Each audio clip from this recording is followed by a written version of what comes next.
from State versus Howse, and each side will have 15 minutes. And if the appellant wants to reserve up to 5, they sure can, and just have to let me know. Thank you. Is this podium?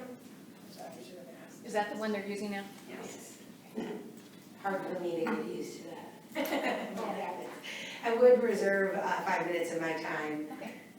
Good rainy morning, judges. Giovanna Bremke on behalf of Mr. Christopher Howse.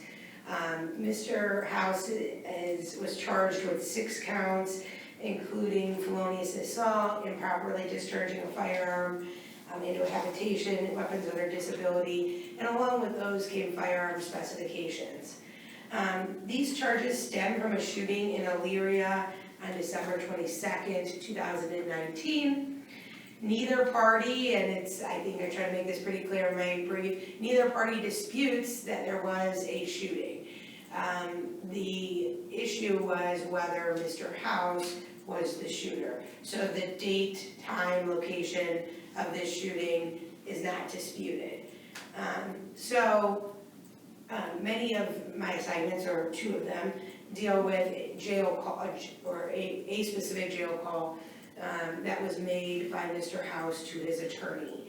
And this jail call issue has sort of been a hot button issue with courts of appeals in the past, and particularly this court of appeal in the State versus, I believe it's pronounced Svek case, which was decided pre-COVID, which I'll get into the significance of that. But in the first assignment of error, Mr. Howse presents that his 6th Amendment right to counsel was violated when his privileged calls were played or were mentioned in the courtroom, and the content of those messages.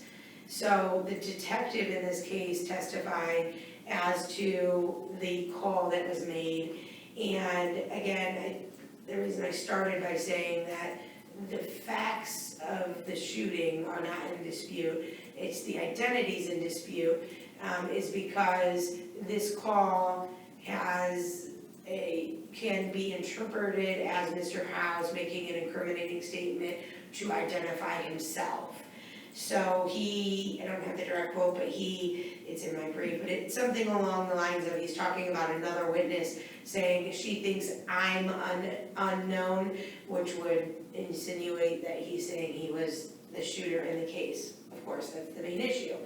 And the courts have previously held, and there's a long case history that I presented in my briefs, that the attorney-client communications are sacred, that they should be free from intrusion, and these are things that this court discussed in State versus Svek. And the reason that I would like this court to readdress the same issues that were presented in Svek are 2 things. Number 1, the Svek decision doesn't necessarily address the realities of an attorney in private practice having clients in the jail, in which there are limited ways to communicate with the clients. I've cited some recent case law that talks about the difficulties of an attorney in private practice and scheduling and being able to communicate. Additionally,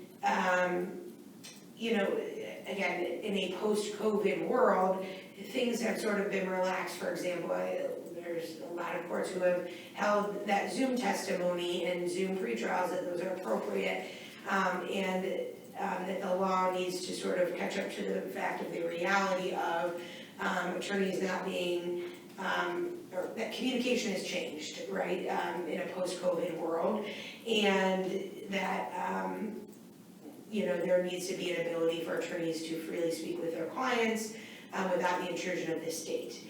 There's also the ethical considerations of a prosecutor listening in on jail calls, and I cited Rule 3.8, which essentially, in a way, makes listening to these calls makes the attorney a witness in their own client's case. So, for example, in this case, the state could have conceivably called the attorney in this case and to speak about this interaction. So given those three considerations, the post-COVID world, the ethical considerations, and just the realities of private practice, I'd ask that this court reconsider prior holdings with regards to the jail calls and the state's intrusion into those jail calls.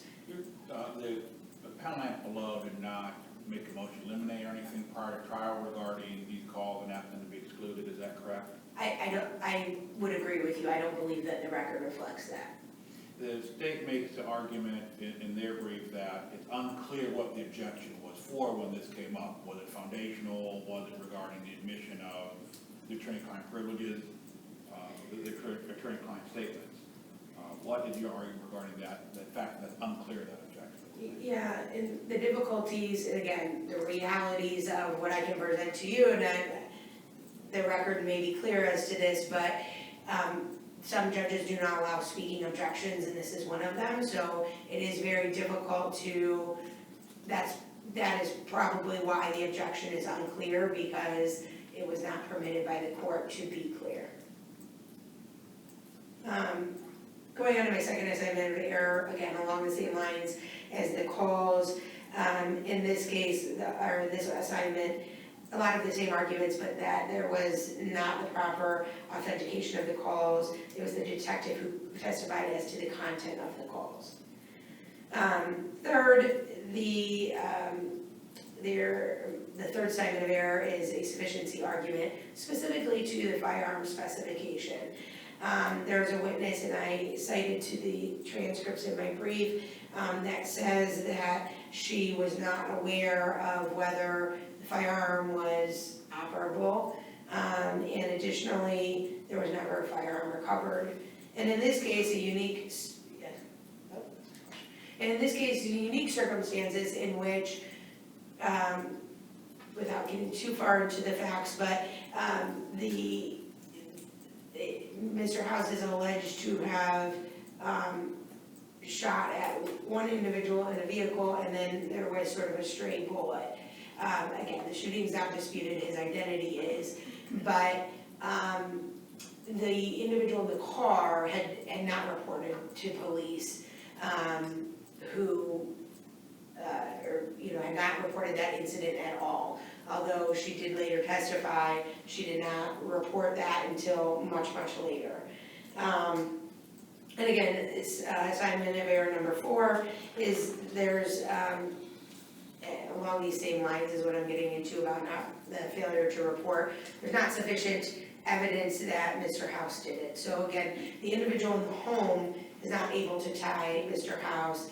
It's this individual in the vehicle that has a personal connection to Mr. Howse.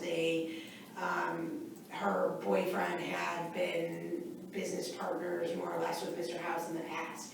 And she's the one who says, oh yes, it was Mr. Howse. But she doesn't initially come to the police. I think that goes against her credibility. And again, the entire issue here is the identity of the shooter, and her credibility is an important factor here. Last assignment of error is that their cumulative errors deprived Mr. Howse of a fair trial, and that's just taking all of these errors into consideration. So I would reserve the rest of my time.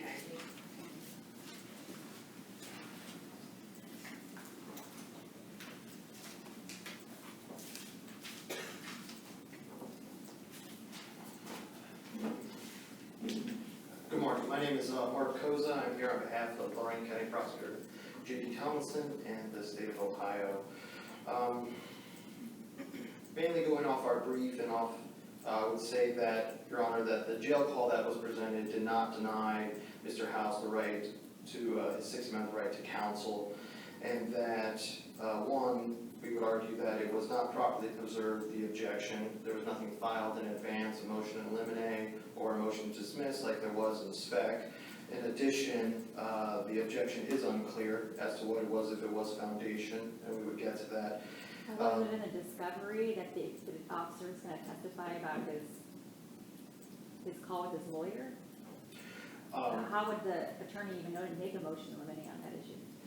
Well, the jail call would have been turned over in discovery, and if she reviewed the jail call, she would have realized that was with her client speaking with her. So if she had reviewed discovery. I don't know if she did or not, I can't speak to that, but So an attorney should know that you're gonna use the confidential communications in court? not that they should know, but they are put on notice when they file a supplemental discovery, or if it's in initial discovery, that your jail call, that potential jail call will be played.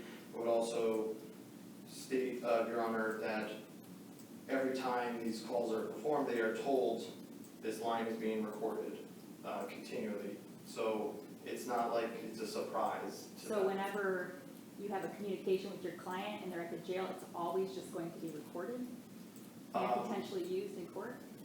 I can't speak towards if it's gonna if every communication, but the times when they do call them on the phone, that they are informed that it is being recorded.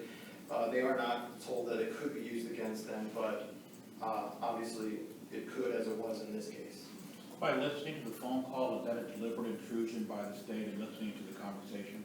I would argue that it's not a deliberate intrusion, Your Honor, because one, they're informed of it, of what is happening, and Well, that to me focused on the state's activities, not the attorney and the client.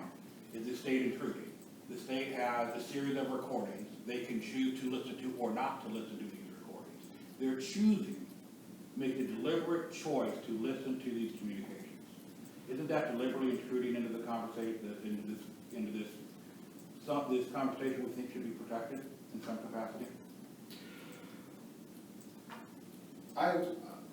Going off our brief, Your Honor, I would not say that that is a full deliberate intrusion, but it would be, the government would arguably be intruding because obviously it has the ability to listen to these when they would like to, Your Honor. Right, couldn't they listen to the call, realize it's an attorney-client call right away and stop listening and not even, should they even know what the content of that call is going to be? Your Honor, that is a good question, and obviously you asked it, so it's a good question, but I apologize. I would state that that's not fully briefed, and I think if you'd like any additional research, I can provide that to you, Your Honor. I do understand the issue you're presenting of how you're listening to this, you know it's the attorney, why are you continuing to listen to this? Right. And I think if I understood from the foundation argument regarding this, they can look at phone numbers. So they can tell from the start, this phone number is the attorney's phone number, why am I listening to it? That is accurate. On the system, it's listed by phone number, doesn't state names or anything. And even if it's not presented in trial, it gives you, the prosecutor, a line on the defense, on potential witnesses that you didn't know existed. That is There's a lot of problems. That is a potential issue, but that did not happen here in this case, Your Honor.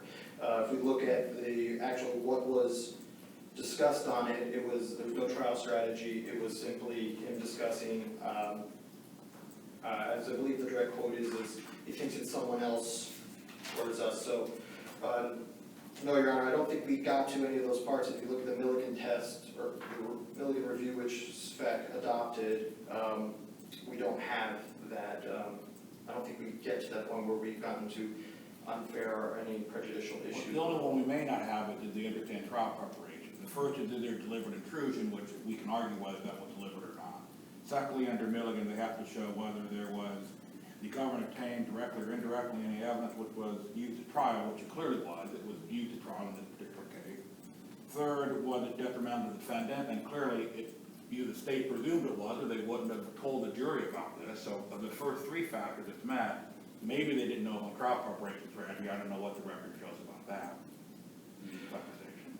I mean, Your Honor, I would, obviously the use would be potential for detrimental, but I would still argue that it's still a fairly ambiguous statement, Your Honor, and the evidentiary value is so insignificant to the fact that it was Christopher Howse's car that was identified, the other driver knew who he was going in the direction of his mother's house, which is on that street, Your Honor, so I don't believe that it was that detrimental to that effect, Your Honor. So you're basically making a harmless error argument, that even though it was admitted as harmless error in this particular case. That is correct. Regarding the timing of this, as I recall in the brief, the appellant argues in essence, you continued that other trial and held it before that, so that was unfair because I couldn't call that person because then they would not testify. That, the kind of prosecutor misconduct in this case by holding this before the juvenile person was sentenced. I'm sorry, are you discussing, I believe you're discussing the. As I recall, and I don't have my brief in front of me. Yeah, what's that? Yeah, Simon River number 2. No, another case. Oh, another case, I'm sorry, wrong case. Sorry, Judith Warner, I left it for the guy, I apologize. That was David Okay. Taylor, I I apologize. apologize. They all do run together. Yeah, I know. yeah, no, I apologize. No, I would also, to continue, I don't think there's any factually things distinguishable. I think spec is so factually distinguishable. One, they turned over the phone call, and there they properly filed a motion to dismiss and a motion to eliminate, and it was not used. The trial court there ruled that it could be used if he testified. He did not testify. That did not happen here. Additionally, Your Honor, I think we would fall back on that this was not properly preserved. This ambiguity over a speaking objection, there is a solution to that. You request a sidebar. Even if the court says there's no speaking objections allowed, it could have still been preserved for the record. It was not. And once again, it still is not unfairly prejudicial. Looking to the sufficiency argument, the appellant conceded there was a shooting. And if we look at operability under 292311, the issue would look at the capability of expelling. We have a person seeing a gunshot, we have a video, and we have bullet holes. If it is in fact that person, right? If it is in fact that So person. it does boil down, it seems like the case does have an element of identity being an issue, the main issue. That is correct, Judge. However, we have a person, although they did not initially come forward, they still knew who it was and identified them. There was brought out or elicited that Mr. Howse may have had an agenda to shoot, or as we stated in our brief, specifically called out that person. So, Your Honor, I believe we have met our burden on the sufficiency. That should not be overturned. I don't believe there is any manifest weight issues here, as I think there's more than a significant amount of evidence for conviction. In addition, Your Honor, I don't believe there is cumulative enough errors to overturn based on the final assignment of error from the appellant. Thank you. We have 5 minutes. Just briefly, Your Honors, I wanted to touch on the deliberate intrusion, and I think what the state admitted, which is true, there is an identity of the phone number, and also even if it's not clear from the phone number that it's the defense counsel, then it would be clear by the context, and very early on into the conversation, likely, in all of these jail calls with the attorneys, they identify themselves, hey, I'm Giovanna Remke, and the state certainly knows the defense counsel in this case. Counsel, I was on spec, obviously, so I remember it pretty well. And I'm just wondering though, there isn't a case law that prevents them from listening, even if they know it's an attorney though, since they've notified them, right? I would argue, again, that at the point where, in the conversation, where the attorney is identified as the attorney, there is an issue with the state intruding at that point, regardless of whether it's instructed that it's being recorded or not. Because again, this case law is clear that that's sacred, that attorney-client communication should be sacred. And again, I think we're even in this post-COVID, just the realities of 2023, and our communications are not in person anymore. That the law needs to appreciate that, and even if there is which the record doesn't say that there was a notification that it was a recorded call. So the record is absent of that. But so I think we can't assume that it did say that this was a recorded conversation between the attorney and the client. But even if it were at the point where the state realizes that it is defense counsel, which arguably is even before they listen to the call, because of the phone number, that they need to, I guess what I'm asking you is, though, there's no bright line rule that says once you determine that it's defense attorney-client discussion, whether it's privileged or not, but there's an attorney and the defendant, there's no bright line rule from the case law that provides that they have to stop listening, and it's Well, automatically inadmissible. yeah, I think that there's professional rules of conduct in which you're making the attorney a witness in their own client's case. So I think that, But it's still the standard milligan. yeah, correct. Yes, but what I'm asking you is to appreciate the fact that things have changed in the environment of legal practice. I also want to address the evidentiary value. Clearly, the state believed it was of evidentiary value because they presented it in the case. And also, it's a statement by the defendant that could be, again, identify him in the case, which is the main issue. That's the issue in the case. So to say that it's harmless error is really not appropriate because, again, the whole issue in this case was identity, and what better evidentiary value than the defendant identifying, which is what the state tried to do in this case with that statement. So again, I would ask that you reverse based on these assignment of errors. Thank you. Thank you. Thank you both for your arguments to the court today. The court will take the matter under advisement. We'll issue a written opinion that will be sent to both sides and be released on the Supreme Court website too, as you know.